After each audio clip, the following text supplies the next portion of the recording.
si Miss Connie Bungag, ang Chief ho ng Public Affairs Department ng MIAA. Magandang umaga po sa inyo, Ma'am Connie. Magandang umaga po, Sir Ted and Miss BJ, Miss Chacha. Opo, thank you ho sa inyo pong panahon, ma'am. Unahin ko lang po Yes, itong ito pong ating anticipation nga po ng mga pasahero ngayon pong undas at halalan. Ano po ang mga ginagawa na po ninyong adjustment, ma'am, kung meron, ma'am po? Unang-una, Sir Ted, kami po ay nakipag-ugnayan na sa mga airlines dahil po ang gusto po natin mangyari ay in any eventuality, meron po silang mga reserve na aircraft na pwedeng i-deploy po kung sakasakali po magkaroon ng aberya sa mga eroplano nila. That's one. And then number two po, yung aming pakiusap na to ensure na full availability po ng kanilang mga staff, especially po kasi inaasahan natin around 1.2 million po sa haba ng bakasyon na ito na parating. So we want all airlines sana to make sure that their deployment of people are always 100% if at all possible po. Ganon din po yung mga tao nila sa rampa na nag-aasikaso po ng mga bagahe to make sure na dire-diretso po ang processing ng ating mga bagahe. Kumbaga, dapat kayo nang bahalang mag-cancel ng mga leave, mga ganon, para full force po ang lahat ng mga tauhan ng airlines. Kayo din po? Kahit po sa MIA Authority, yes sir. Pag ganitong mga sitwasyon po, meron po kaming no leave policy. Actually, from October to December, every year po yan, meron na kaming no leave policy. So, to make sure na lahat po ay nasa on post po. Opo. Sige po, palagay ko ho naman ay memorize na yan ng mga airlines na sistema. Yes, sir. Opo. Pero ma'am, meron ba kayong no brownout policy?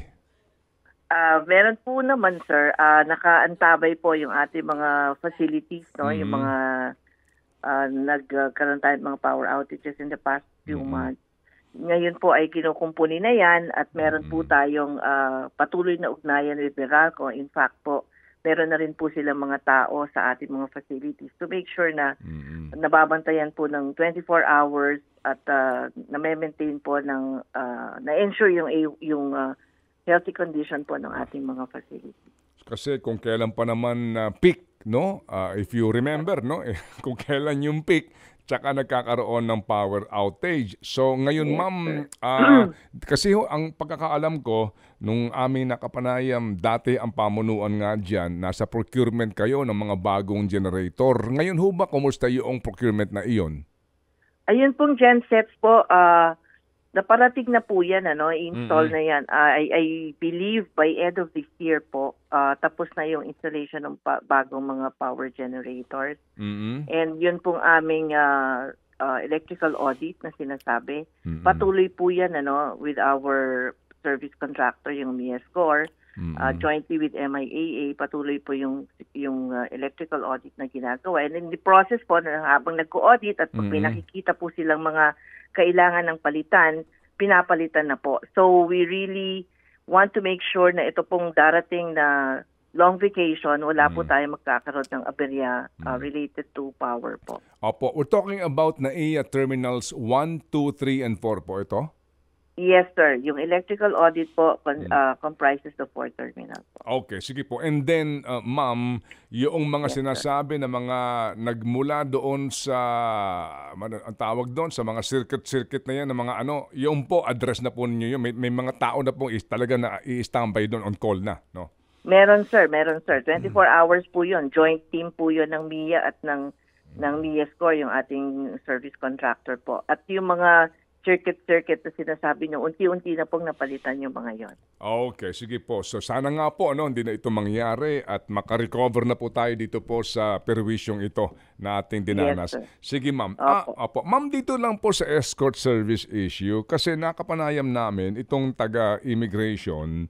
Bagamat ang iskandalo nga ho dito ay kinasangkutan ng mga kawani mismo ng immigration, pero may issue rin po naman daw kasi yung pong iba na pinapayagan makapasok po sa NAIA kasi nga binibigyan po ng pass ng MIAA authority. So, doon ho tayo muna magsimula, ma'am. Sino ba ho ang binibigyan ninyo ng pahintulot na makapasok dyan sa MIAA premises at makakasalubong po o kaya'y makapaghatid ng pasahero? Sir Ted, nung nag-assume po ang bagong administrasyon ng MIA, sinuspend po natin yung issuance ng mga passes. Of course, with exception dun po sa mga emergency cases, like kung may ihahatid na physically disabled or yun pong matatanda, we give consideration to that. Pero po yung general issuance ng mga passes for sending off or welcoming passengers, yan po ay suspended until now. So, kung kailangang sumundo, there should be a very meritorious reason po para po mabigyan sila ng passes. Okay, sige. So, ma'am, yun hong mga pulis na AFSICOM pa rin ba ang tawag sa kanila? Meron po tayo ditong Philippine National Police Aviation Security Unit po. Meron din naman pong airport police na internal po sa MIA. Okay, sige. Yun hong mga pulis na ito. Opo. Sila ho ba ay may separate na can they give their own permits para po sa pagsalubong o paghatid ng pasahero? Per policy po ng MIA, kung ikaw ay isang kawani na naka-assign sa airport at meron kang MIA-issued ID. Yun pong ID mo ay hindi po pwedeng gamitin na pangsalubong or panghatid. That's because that was purposely issued to you para po ikaw ay magampanan mo yung trabaho mo, kung ano man po ang trabaho mo. Currently po, sa MIAA po, ang authorized lang po na mag-assist ay ang mga public relations assistant ng Public Affairs Office, which is under my supervision po. Okay, sige. So, ang mga pulis ay hindi pwedeng magbigay, ang AFSICOM o NAIA Police, hindi pwedeng magbigay ng kanilang sariling pass? Hindi po, sir. The pass issuance po is the prerogative po of the MIA Authority. Okay. Ang immigration po, hindi rin pwedeng magbigay ng sariling pass? Hindi rin, sir. Hindi rin po, sige, sir. Sige. So, ito hong mga pagsalubong sa mga atleta, dignitaries, artista, o mga VIP, congressman, bilyonaryo, yung pong mga gano'n na mga permiso na may sasalubong doon pa lang po sa tube ng eroplano sa arriving o maghahatid hanggang sa VIP lounge, sino nagbibigay nun? MIA po ang nag-i-issue ng passes nun. Sir Ted, for the record lang po, ang Public Affairs Office po ay authorized na mag-assist sa mga personalities po na sinabi ninyo. And our procedures po are written down. These are established procedures. Meron po kaming proseso dyan at ito pong proseso namin ay naka-enroll po ito sa ARTA. So kami po ay ino-audit kung tama or hindi tama po yung aming ginagawang pagserbisyo sa mga personalities na ito. Opo. Yes, so ma'am, yung sinasabi nyong nahinto ang pagbibigay ninyo, kailan po iyon at totally hong nahinto o may exemption pa rin, no? Yung order po was issued sometime August last year po, pag-assume ng bagong management. Because the intention was to revisit po yung aming procedures, policies on the issuance of access passes. That was the intention po. So, until now, it's still under review. Kaya po yung mga nakang nai-issue na passes are issued under extreme circumstances lang po. Yun nga po yung sinabi ko, kung ang ihahatid po ay disabled or minor, may mga considerations naman po dyan. Extreme, kaninyo, yes, no? Sir. Opo, yes, sige ma'am. Yung media, ang media po na kumukuha din po sa inyo ng access pass, ano po ang inyong panuntunan? Yun pong media, sir, meron po tayong accredited airport press corps. So sila po ay merong IDs, but of course, the intention of the IDs is para po magawa nila yung pag-gather ng news ng any airport-related, from any airport agency po, no? And kung meron po silang gustong ipa-assist or sasalubungin, sila po ay kailangan mag-request ng separate pass for that. Because nga po, ang ID, again, is not intended to be used to send off or meet passengers po. So, yung outside media po, kung meron silang mga kailangang i-cover sa airport, nagbibigay po kami ng pass. But they are guided also and assisted by our Media Affairs Division po. Okay, sige. So ma'am, ito pong mga nakikita po namin, no? Example, ako, babiyahe ako, mag-abroad ako, and then may nakikita ako na may mga MIAA pass na mga ID, tapos sila ang may hawak ng passport ng pasahero, hindi naman naka-wheelchair yung pasahero, alam mo lang talaga na mayaman o kaya may katungkulan, tapos all the way sa immigration sila umaalalay. Yung mga ganun po, sino ho kaya yung mga ganun? Ang meron po kaya kagaya po yung sa amin, sorry, sa Public Affairs Office. Sabi ko nga po sa inyo, established po yung procedures namin. Ang amin po mga tao, kapag nag-a-assist po ng mga VIPs na tulad ng sinasabi ninyo, our people are not allowed to touch or hand carry the passport to the immigration area. Kasi po ang immigration, declared sanitized po ang area nila. So nobody can enter that area, only immigration people.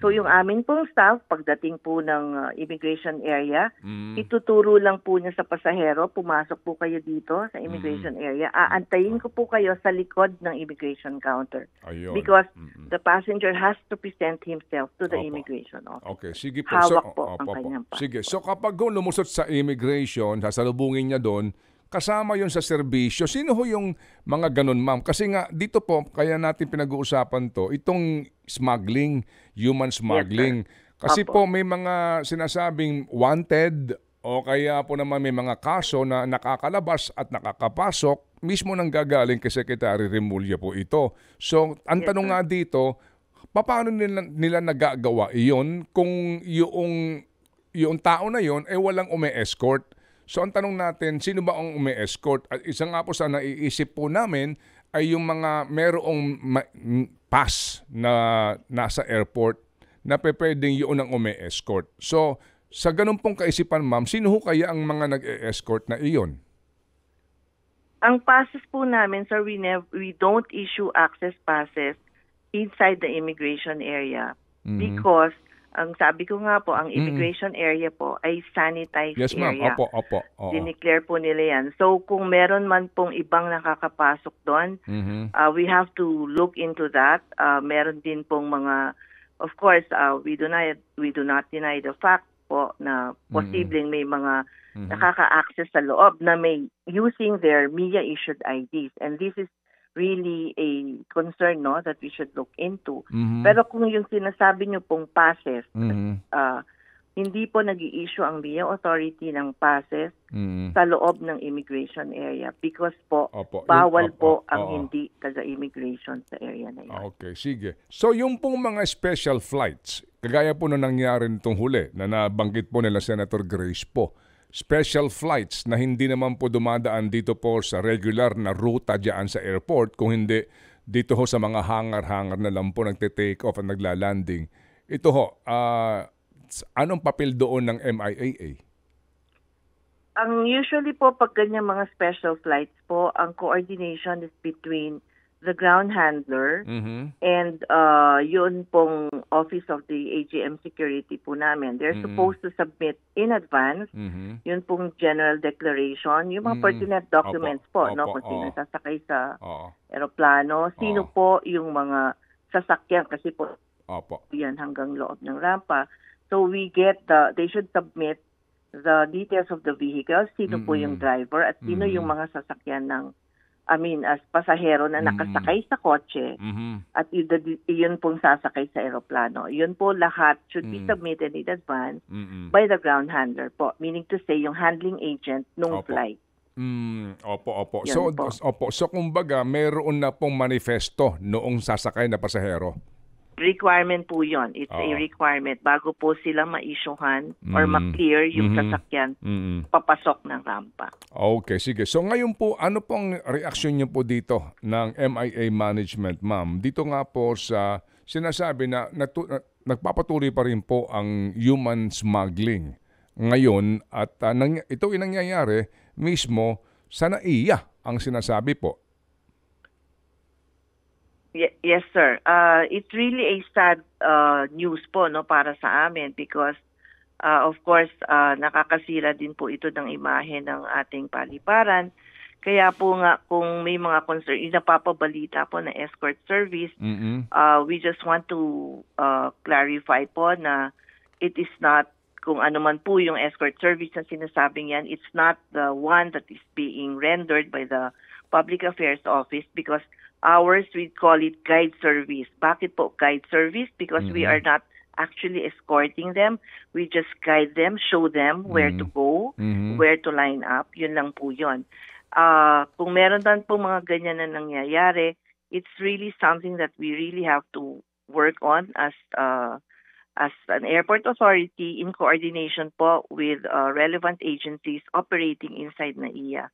Because ang gusto din po sana ng airport management is talaga pong matanggal na itong ganitong mga connotation that people in the airport are, escorting people in and out of the country kahit hindi po dapat nakakaalis. So this is really a great concern for all pertinent government agencies, and I'm sure po our management and that of the DOJ po siguro, dito po sa napapabalit ng escort service na ito, are already doing lateral coordination para po ma-address itong ganitong mga sitwasyon, sir. Okay, sige po. Salamat po ma'am sa inyo pong paliwanag sa amin pong pagkakaintindi dito po sa mga ibinibigay niyong pass na ito at kami tatawag po kung kinakailangan pag mayroon pong karagdagang informasyon po. Ma'am Connie. Sure, sir. Anytime po. Apo, salamat na marami. Salamat po. Si Ma'am Connie Bungag, siya po ang pinuno ng Public Affairs Department ng MIAA. Ted Filon at DJ Chacha. Ngayon, nasa Radyo 5, 92.3 News FM. Monday to Friday, 6 to 10 a.m.